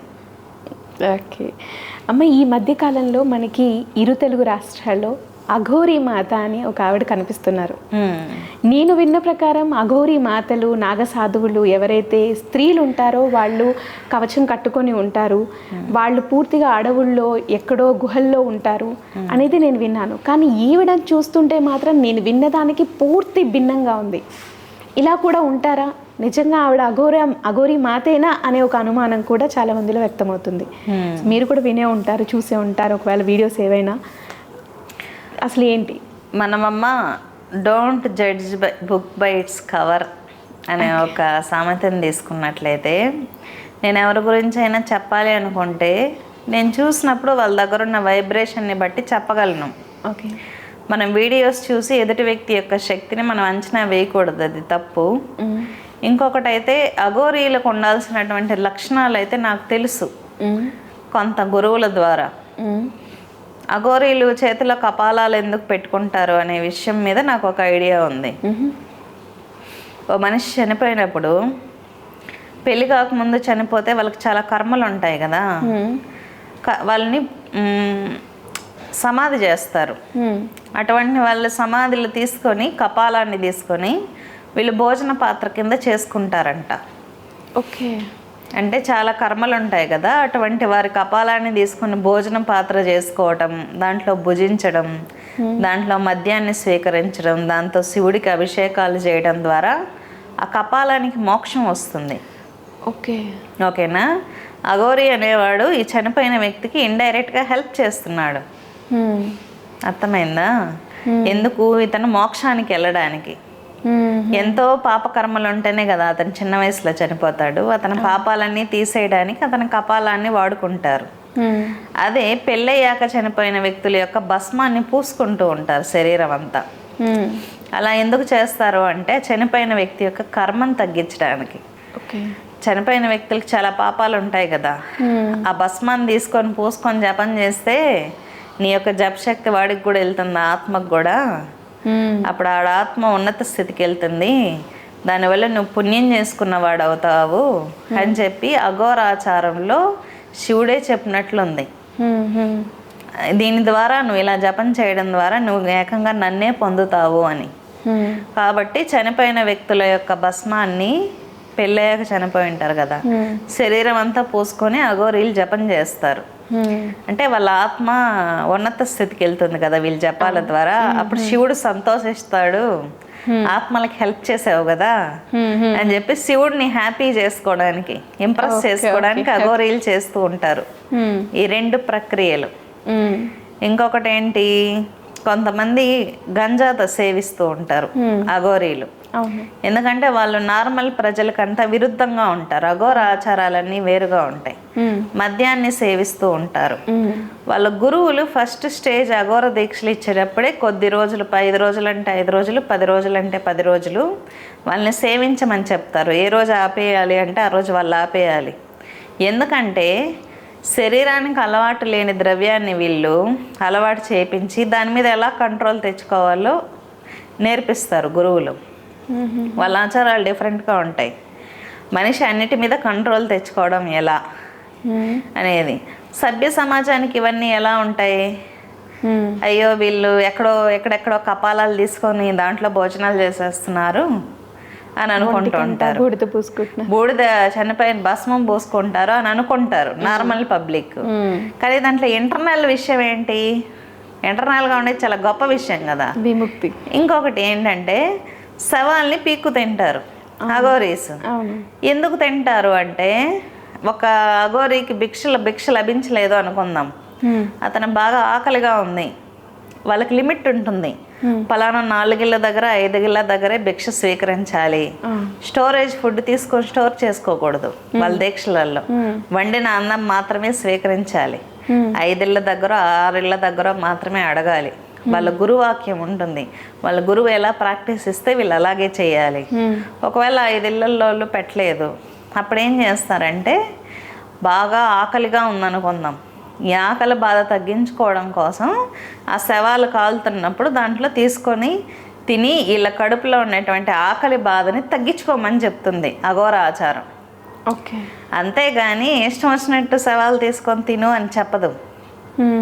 దాంట్లో ఉండేది ఏంటి, అలా శవాన్ని తీసుకొని తిన్నప్పుడు దీనికి ఒక రియలైజేషన్ వస్తుంది కదా, అంటే దాన్ని తినడం వల్ల ఏం కడుపు నిండదు, కానీ ఆకలి చాలా తుచ్చమైనది అనే విషయం ఒక రియలైజేషన్ వస్తుంది కదా, దాన్ని తినడం కన్నా ఆకలిని చంపేయచ్చు అని. ఒక విరక్తి, అన్నిటి మీద విరక్తి ఎలా తెచ్చుకోవాలి అనేది అఘోరాస్లో గురువులు ప్రాక్టీసెస్ ఇస్తారు. కానీ సభ్య సమాజానికి ఇవన్నీ ఎలా అనిపిస్తాయి, అబ్బో వీళ్ళు శవం తినేశారు, వాళ్ళ ఆచారాలలో చాలా ఉంటాయి. డబ్బులు తీసుకోకూడదు, స్టోరేజ్ ఫుడ్ తీసుకొని బియ్యము పప్పులు ఉప్పులు తీసుకొని పక్కన పెట్టుకోకూడదు, చాలా ఉంటాయి నియమాలు. మరి ఎంతో కష్టతరమైన నియమాలు పాటిస్తూ వాళ్ళు నగ్నంగా ఉండేది శ్మశానాల్లోనే. ఒకవేళ శ్మశానం దాటి బయట వచ్చారా ఖచ్చితంగా గోచి అయినా ధరించాలి, ఒక క్లాత్ మర్మాంగానికి అడ్డు పెట్టుకొని ఉండాలి. నగ్నంగా తిరగమని ఏ అఘోర ఆచారంలో లేదు. అందరూ స్త్రీలు నగ్నంగా తిరగాలని ఏ అఘోర ఆచారాలలో లేదు. ఓకేనా? వాళ్ళు గురువాక్యాన్ని అనుసరించి రుద్రభూమి దాటి బయటకు వస్తే ఏదో ఒక క్లాత్ అడ్డు పెట్టుకోవాలని ఉంది. కాబట్టి అఘోరాలకంటూ కొన్ని కొన్ని మంచి మంచి ఆచార సాంప్రదాయాలు ఉన్నాయి అఘోరాచారాలలో. వాటిని డెప్త్గా చూసి ఎవరు అఘోరానో ఎవరు కాదో అనేది సభ్య సమాజం డిసైడ్ చేసుకోవాలి. మీరు అడిగిన వ్యక్తి గురించి నేను డిసైడ్ అవ్వకూడదు, ఎందుకంటే నేను చూడలేదు కదా, వాళ్ళ తత్వం నాకు తెలియదు, కాబట్టి నేను జడ్జ్ చేయకూడదు. కానీ అసలైన అఘోరాలు అయితే ఇలా ఉంటారు. అంటే వీళ్ళు కూడా సాధారణంగా ఎక్కువగా మనకి కుంభమేళ, మహాకుంభమేళ సమయాల్లో గంగానది స్నానం చేయటానికి వచ్చి కుంభమేళ పూర్తవగానే మళ్ళీ వెనక్కి వెళ్ళిపోతారు, ఎక్కడుంటారో కూడా కనిపించరు కదా. కానీ ఈవిడ పూర్తిగా నగరాల్లో తిరిగేస్తున్నారు, ఎక్కడంటే అక్కడ ఆగిపోతున్నారు, అక్కడున్న ప్రజల్ని కూడా ఇబ్బందులు పెడుతున్నారు. ఇలా అసలు ఎప్పుడు అంటే వినింది లేదు, మొదటిసారి చూస్తున్నాము. అందుకని ఒక రకమైన ప్రజలకి అనుమానం, నిజంగా అఘోరియేనా. ఇప్పుడు పోలీసులు కూడా ఇప్పుడు మొన్నెళ్ళి రోడ్డు పైన కూర్చుంది పవన్ కళ్యాణ్ని నేను ఇప్పుడు కలవాలి అని చెప్పేసి నడి రోడ్డుపై కూర్చోవటం వల్ల ట్రాఫిక్కి అంతరాయం, ప్రజలకి ఇబ్బంది, చాలామందికి ఇబ్బంది అయిపోయింది. పోలీసులు వెళ్ళి ఆవిడని తీసుకెళ్ళి పక్కన పెడదామా అంటే పోలీసులు భయపడుతున్నారు. అమ్మవారు అంటున్నారు, తీసుకెళ్తే ఏ విధంగా ఉంటుందో ఏంటో అని ఒక రకమైన భయం. సో ఈ అందరిలో టెన్షన్ వాతావరణం నెలకొంది అసలు ఇరు తెలుగు రాష్ట్రాల్లో. అందుకే ఆ క్వశ్చన్ మిమ్మల్ని అడిగింది. తప్పకుండా అమ్మ, ఎందుకంటే కొంతమంది గురువులు అఘోరీస్ కావచ్చు, నవనాథ సాంప్రదాయానికి పాటించే వాళ్ళు కావచ్చు, వారి యొక్క గురువాక్య పాలన అనేది చాలా గట్టిగా చేస్తారు. గురువు ఏం చెప్తే అది చేయాల్సిందే, నెక్స్ట్ క్వశ్చన్ ఉండకూడదు, అప్పుడే మనం దీక్ష సక్సెస్ అయినట్లు. అఘోరాస్లో గురువులు ఎలా ఉంటారంటే వారి శిష్యుల్ని టెస్ట్ చేయడం కోసం నీ మలమూత్రాలని నువ్వే సేవించాలి అంటారు. ఓకే, ఇతను పాటిస్తాడా లేదా అని చెప్పి. ఓకే, వాళ్ళు సేవించాల్సిందే గురువాక్య పాలన కోసం. గురువు ఏం చెప్పినా శిష్యుడు చేయాల్సిందే, నెక్స్ట్ లేదు, వేరే ఆప్షన్ లేదు వాళ్ళ ఆచారాలలో. కాబట్టి ఆమె యొక్క గురువు ఏం చెప్పారో ఆమె ఏం చేస్తుందో ఓకే తెలియదు కదా మనకి. అది వాళ్ళిద్దరి మధ్య ఉన్నటువంటి కాంటాక్ట్, అది మనకు తెలియదు. కాబట్టి సిచ్యువేషన్ని మనం అంచనా వేయలేం. వాళ్ళ గురువు ఏం చెప్పి ఉన్నారో, ఈమె ఇక్కడ ఏం చేస్తుందో అనేది వాళ్ళిద్దరి మధ్య ఉన్నటువంటి కాన్వర్జేషన్. కాబట్టి అఘోర ఆచారం కావచ్చు, నవనాథ సాంప్రదాయం కావచ్చు, వాళ్ళు గురువే అల్టిమేట్ వాళ్ళకి.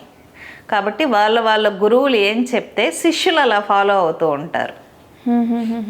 కాబట్టి వాళ్ళకు కూడా తంత్ర విద్యలు అవి ఉంటాయమ్మా? వాళ్ళు చేసే తాంత్రికమే కదా, తంత్రమే. తంత్రంలో కులాచారం అనేది ఒక కౌళాచారంలో ఉత్కృష్టమైన స్థితి అఘోరం.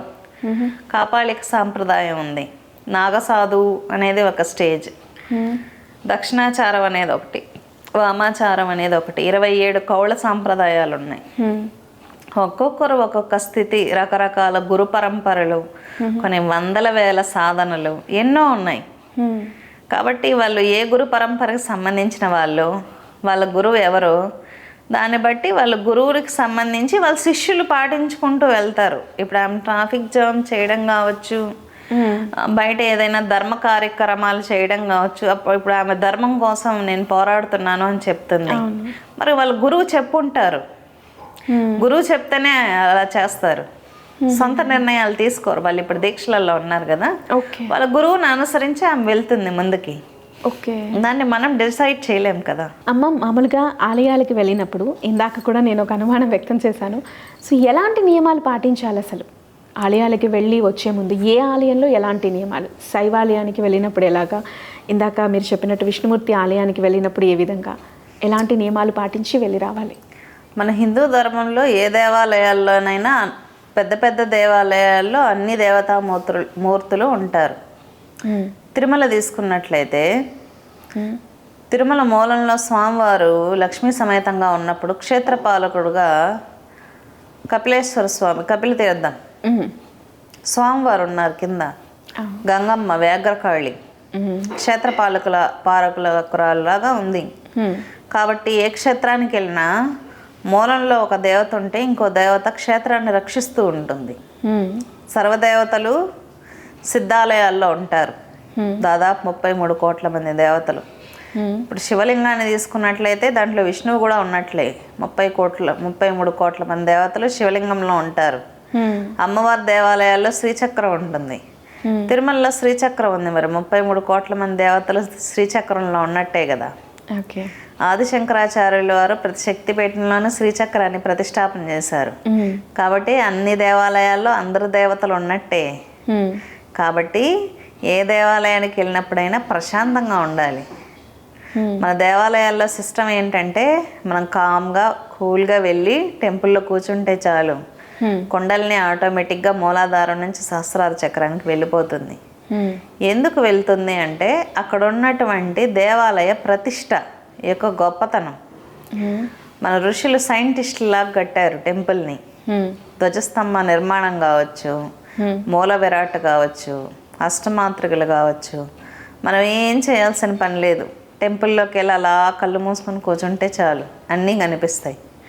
మనిషికి కావాల్సింది మానసిక ప్రశాంతత, మనసుని పవిత్రంగా ఉంచుకోవడం.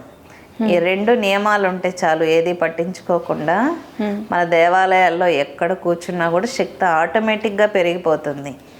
లేదు మీకు గురు పరంపర అనుసారం మంత్రం ఉంది, లేదు మాకు మంత్రదీక్ష ఎవరో ఇవ్వలేదంటే శ్లోకాలు స్తోత్రాలు ఉన్నాయి. దేవి ఖడ్గమాల ఉంది. దేవి ఖడ్గమాల అంటే ఒక్కొక్క పేరు ఒక్కో ఆయుధం అన్నమాట.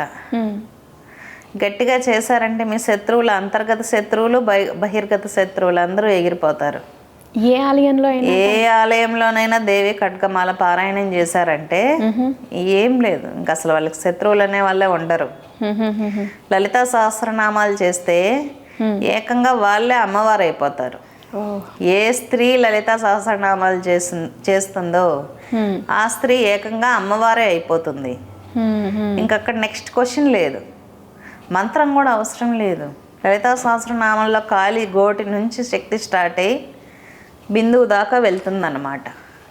ఏకంగా ఆమె అమ్మవారు అయిపోతుంది.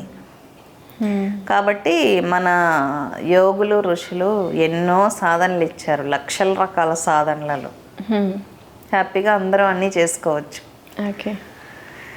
ఇంకొక అనుమానం, ఇందాక మీరు అన్నారు మేము చాలా పూజలు చేస్తున్నాం, చాలా రకాల నోములు నోస్తున్నాము, ప్రతి గుడికి వెళుతున్నాము, ఎన్ని చేసినా కూడా మా సమస్యలు తీరట్లేదు, ఇలాంటివి చాలా ఎక్కువైపోయాయి. అందులో ముఖ్యంగా ఈ మధ్య కాలంలో అప్పుల బాధలతో ఇబ్బందులు పడుతున్న వాళ్ళు చాలా మంది ఉన్నారు. అప్పుల సమస్య తీరలేక ఆత్మహత్యలు చేసుకున్న వాళ్ళు, చిన్న చిన్న పిల్లల నుంచి ఆన్లైన్లో లోన్లు అని చెప్పి అదని ఇదని తీసుకొని ఇలా ఇబ్బందులు పడుతున్న వాళ్ళు ఉన్నారు. వాళ్ళ కోసం, పిల్లల కోసం తల్లిదండ్రులేని పూజలు చేసినా తీరట్లేదు, వాళ్ళ కోసం పెద్దవాళ్ళు వాళ్ళ కోసం వాళ్ళు చేసినా కానీ తీరట్లేదు. ఎందుకు, ఏం చేస్తే ఈ సమస్య నుంచి బయటపడవచ్చు? ధనం అంటే లక్ష్మీదేవి. లక్ష్మీదేవి అంటే అష్టలక్ష్ములు, విజయలక్ష్మి, వీరలక్ష్మి, సంతాన లక్ష్మి, అందరూ లక్ష్మిలే కదా. లక్ష్మి అంటే డబ్బే కాదు. ఈ జనరేషన్లో భార్యాభర్తలు ఇంట్లో గొడవ పడుతుంటే లక్ష్మీదేవి ఉండదు. ఎంతసేపు పిల్లల్ని కొడుతూ తిడుతూ బూతులు తిడుతూ ఉంటే ఇంట్లో లక్ష్మీదేవి ఉండదు. లక్ష్మీదేవి వచ్చి ఇంట్లో కూర్చోవాలంటే మెటీరియల్ వరల్డ్ చాలా శుభ్రంగా ఉండాలి. ఆమె రాదు అసలు ఇంట్లోకి. చిన్న స్మెల్ వచ్చినా కూడా అమ్మవారి ఇంట్లోకి రాదు. నీట్గా మెటీరియల్ వరల్డ్ అనేది నీట్గా ఉండాలి. ఇల్లంతా మంచి సువాసనలు దూపం వేసి పెట్టాలి ఇల్లు. పొద్దున సాయంత్రం సంధ్యవేళ దీపం అలా వెలుగుతూ ఉండాలి. పొద్దున సాయంత్రం తులసి ఉండాలి ఇంటి ముందు. కడపకి పూజ, పసుపు రాసి బొట్లు పెట్టి ఉండాలి. అమ్మవారు ప్రవేశించాలి కదా మరి మన ఇంట్లోకి. భార్యాభర్తలు సంతోషంగా ఉండాలి, ఎంతసేపు గొడవలు వేసుకోకుండా. ఉన్నా లేకపోయినా ఇంట్లో ఆ ఇంట్లో లక్ష్మి ప్రవేశిస్తుంది. ఓకే. ఎంతసేపు కుళ్ళు కుతంత్రాలు, ఇంట్లో అత్తమామలు ఉండకూడదు, ఇలా గొడవలు ఎక్కువ ఉంటే లక్ష్మీదేవి అయితే ఇంట్లోకి రాదు. ఇంకొకటి అంటే ఈ మీరు చెప్పినవే నేను చూసినది చెప్తున్నాను. ఇలాగే ఎవరిని దూషించడం నేను వినలేదు, చూడలేదు. వాళ్ళు చక్కగా రోజు ఉదయాన్నే లేచి పూజా కార్యక్రమాలు చేసుకుంటారు, వాళ్ళది వాళ్ళ వరకే. కానీ అయినా ఇంకా సమస్యలు ఉన్నారు. అలాంటి వాళ్ళని చూసి నా చుట్టుపక్కల ఉన్న వాళ్ళు కూడా, చూడు వాళ్ళు ఏం పూజలు చేయకపోయినా ఎంత బాగున్నారు, మీరు నిరంతరం పూజలు ఉపవాసాలని ఉంటూనే ఉంటారు, కానీ మీరు ఇంకెప్పుడు బాగుపడతారు అని ఇలాంటి మాటలు విన్నాను నేను. అంటే వాళ్ళ పూర్వజన్మ పుణ్యఫలం వల్ల వీళ్ళకి డబ్బులు ఉంటాయి. ఆ పుణ్యం అయిపోయింది అనుకోండి, తర్వాత వాళ్ళకు డిక్రీజింగ్ ఆర్డర్లోకి వచ్చేస్తారు. వీళ్ళు చేసే పూజల వల్ల వీళ్ళకి ఖచ్చితంగా ఇంక్రీజ్ అనేది ఉంటుంది. ఒకవేళ గట్టిగా ఏదైనా కర్మ ఉంది అనుకుందాం, అలాంటప్పుడు మంత్రదీక్ష తీసుకోవటం వల్ల ఇబ్బంది ఉండదు. గట్టిగా అమ్మవారి స్తోత్రం ఉంటుంది, అర్గళా స్తోత్రం, అర్గళా స్తోత్రం కావచ్చు, కనకదార స్తోత్రం కావచ్చు. అమ్మవారిది మహాలక్ష్మి అష్టోత్తరం ఉంది. మామూలుగా నేను చేస్తాను, ఎప్పుడైనా డబ్బులు కావాలి అని అనిపించింది అనుకోండి, అమ్మవారి ముందు కూర్చొని కుంకుమార్చన చేస్తాను శ్రీ మహాలక్ష్మి అష్టోత్తరంతో. వెంటనే డబ్బులు వస్తాయి. నాకు బాగా ఎక్స్పీరియన్స్ ఈ విషయం. కాబట్టి అష్టోత్తరాలకు చాలా పవర్ ఉంటుంది. చాలామంది చిన్న పూజ అనుకుంటారు కానీ చాలా పవర్ ఉంటుంది అమ్మవారి పూజకి. 108 సార్లు మహాలక్ష్మి అష్టోత్తరం గూగుల్లో కొట్టామంటే 108 నామాలు ఉంటాయి. శ్రీచక్రానికి కుంకుమార్చన చేసి పాలు కానీ పాయసం, అన్నంతో చేసినటువంటి పాయసం, నాటావు పాలు ఉండాలి, ప్యాకెట్ పాలు కాదు, మంచిగా ఆవు పాలు పితికిన దాంట్లో ఆ అన్నం ఉంటుంది, రైస్ వేసి ఉడకబెట్టి పాయసం చేస్తారు. ఆ పాయసం అమ్మవారికి చాలా ఇష్టం, లక్ష్మీదేవికి. అటువంటివి పెట్టి మంచి కుంకుమ, కలర్ కుంకుమ కాదు, మంచి ఒరిజినల్ కుంకుమ తీసుకొని కుంకుమార్చన చేస్తే ఖచ్చితంగా డబ్బులు అనేది వస్తాయి. కొన్ని చిన్న చిన్న పొరపాట్లు చేస్తూ ఉంటాం పూజలో కూడా, అన్నీ చెక్ చేసుకోవాలి. ఈ కుంకుమ పసుపు కూడా చెక్క పొడిలాగా వచ్చేసాయి, అటువంటి పూజలు సక్సెస్ అవ్వవు. మంచి క్వాలిటీ కుంకుమ పసుపు తీసుకోవాలి, లేదా కొట్టించుకోండి. కొట్టించుకొని వాటితో అర్చనలు చేస్తే మంచి పుణ్యం ఉంటుంది, రిజల్ట్స్ తొందరగా వస్తాయి. అమ్మవారికి అష్టగంధాలు ఇష్టం, పచ్చకర్పూరం, జాపత్రి, జాజికాయ, ఇవన్నీ సుగంధ ద్రవ్యాలు, కుంకుమ పువ్వు, ఇవన్నీ చాలా ఇష్టం అన్నమాట. వీటితో నివేదనలు పెడితే అమ్మవారు తొందరగా స్వీకరిస్తుంది. అమ్మ, ఈ మధ్య కాలంలో ప్రధాన సమస్య ఆడపిల్లలు లేరు అని అంటున్నారు, కానీ చూస్తుంటే చాలా మందే కనిపిస్తున్నారు. అయినప్పటికీ కూడా పెళ్లి కాని మగపిల్లలు కానీ పెళ్లి కాని ఆడపిల్లలు కానీ ఇప్పటికీ అలాగే ఉండిపోతున్నారు. పెళ్ళిళ్ళు అవ్వట్లేవు వాళ్ళకి అసలు. ఏంటి, ఏదైనా జాతక సమస్యలా, లేకపోతే ఈ జనరేషన్లో వస్తున్న ఏమైనా చేసే తప్పులా, ఏంటి?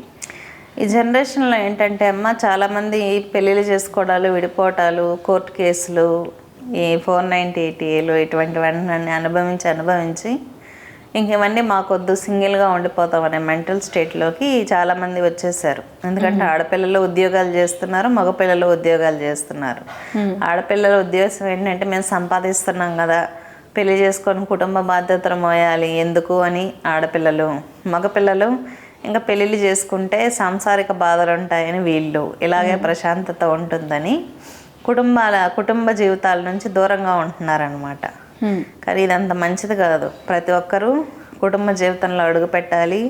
పెళ్ళిళ్ళు చేసుకుంటే రేపు చివరి దశలో మన పిల్లలే మనల్ని చూసుకుంటారు. ఒక ఆనందం వచ్చినా, దుఃఖం వచ్చినా, బాధ వచ్చినా పంచుకోవడానికి కుటుంబం అనేది ఒకటి ఉండాలి కదా.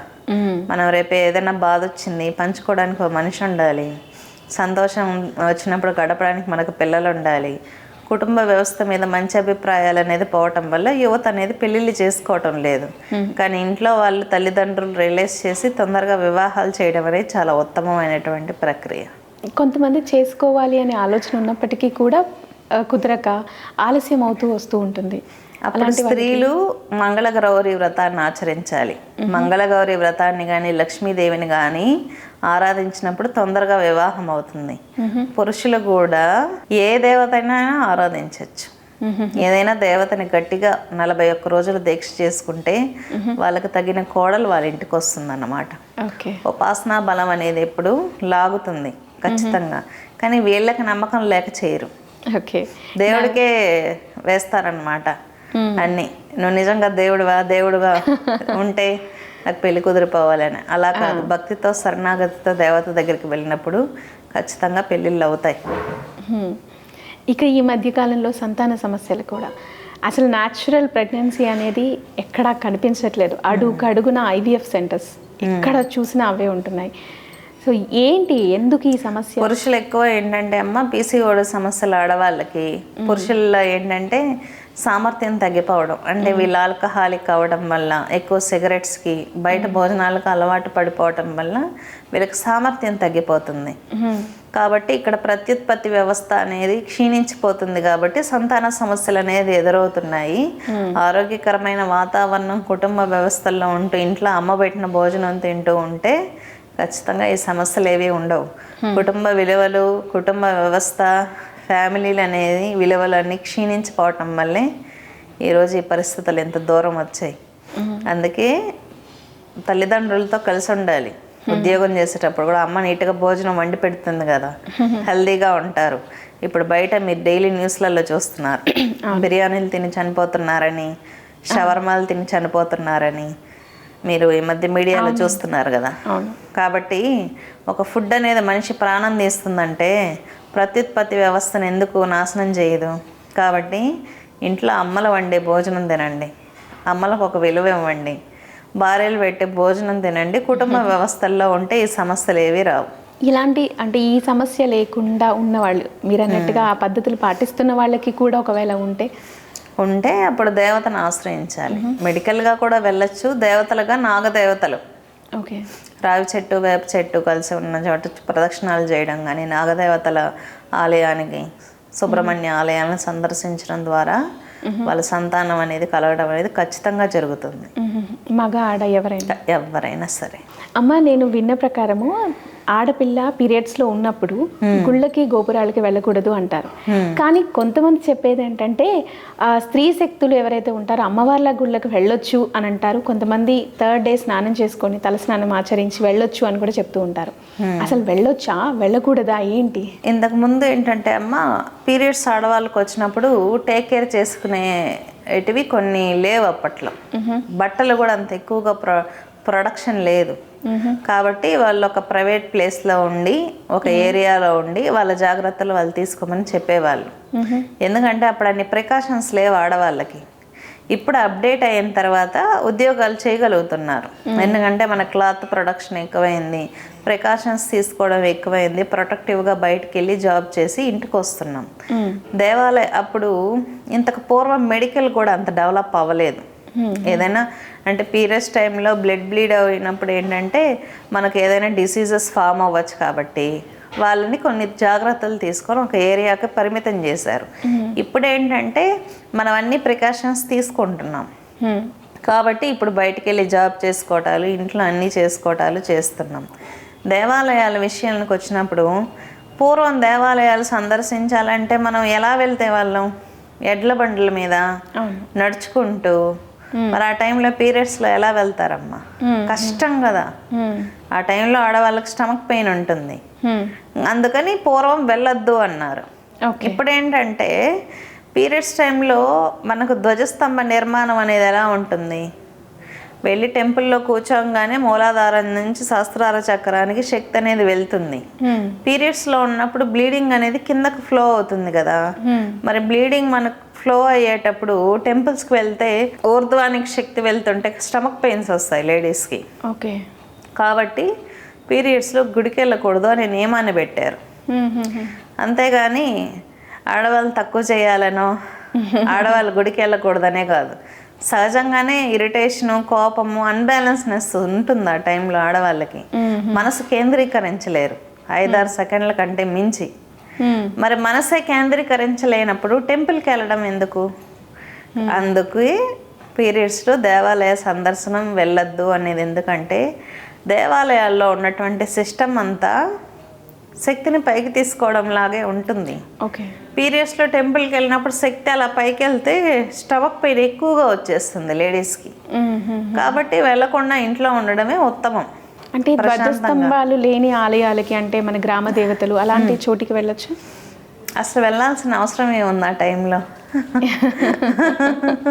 ఒకవేళ వెళ్ళాలి ప్రశాంతంగా అయితే నన్ను అడిగితే నేను ప్రశాంతంగా రెస్ట్ తీసుకోమంటాను ఆ టైంలో లేడీస్ని.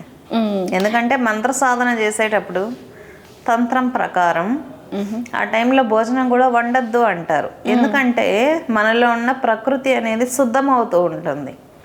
ఆ టైంలో మనలో ఉన్న నెగిటివ్ అనేది వెళ్ళిపోతూ ఉంటుంది. ఆ టైంలో మనం భోజనం వండినా కూడా నెగిటివ్ ఆ రేస్ పడతాయి భోజనం మీద. తంత్ర సాధకులకి కానీ మంత్ర సాధకులకు కానీ అందుకే ఎవరైనా ఇంట్లో దీక్షలు ఉండేటప్పుడు పీరియడ్స్లో ఉన్న వాళ్ళని వండి పెట్టద్దు అంటారు. ఎందుకంటే ఈ ప్రభావం ఫుడ్ మీద పడుతుంది. అర్థమైందా? ఎందుకు భోజనం వండద్దు అంటారంటే దీక్షలు చేసే వాళ్ళు ఉన్నప్పుడు పీరియడ్స్లో ఉన్న వాళ్ళని భోజనం వండద్దు అంటారు. అందుకే ఎందుకంటే ఈ ఎఫెక్ట్ ఎప్పుడు కానీ భోజనం వండేటప్పుడు మనం ఏ విధమైనటువంటి మానసిక స్థితితో వంట చేస్తామో ఆ ప్రభావం ఖచ్చితంగా భోజనం మీద పడుతుంది. మన అమ్మ అనుకోండి, మన మీద చాలా ప్రేమతో వంట చేస్తుంది, ఆ భోజనంలో టేస్ట్ తెలుస్తుంది. మన అమ్మ వండే కర్రీ కావచ్చు, రైస్ కావచ్చు, మీకు బయట ఎక్కడ వెళ్ళినా ఆ టేస్ట్ రాదు. ఎందుకు చెప్పండి? దాంట్లో లవ్ ఉంటుంది, అమ్మ ప్రేమ, అమ్మ ఎమోషన్, నా పిల్లలు బాగా తినాలి, హెల్తీగా ఉండాలి అని ఒక బ్లెస్సింగ్ ఉంటుంది. బయట తిన్నప్పుడు ఆ సాటిస్ఫాక్షన్, ఆ టేస్ట్ రాదు. కాబట్టి ఎవరు అమ్మలు చేసిన ఫుడ్ వాళ్ళ పిల్లలకు అమృతం లాంటిది.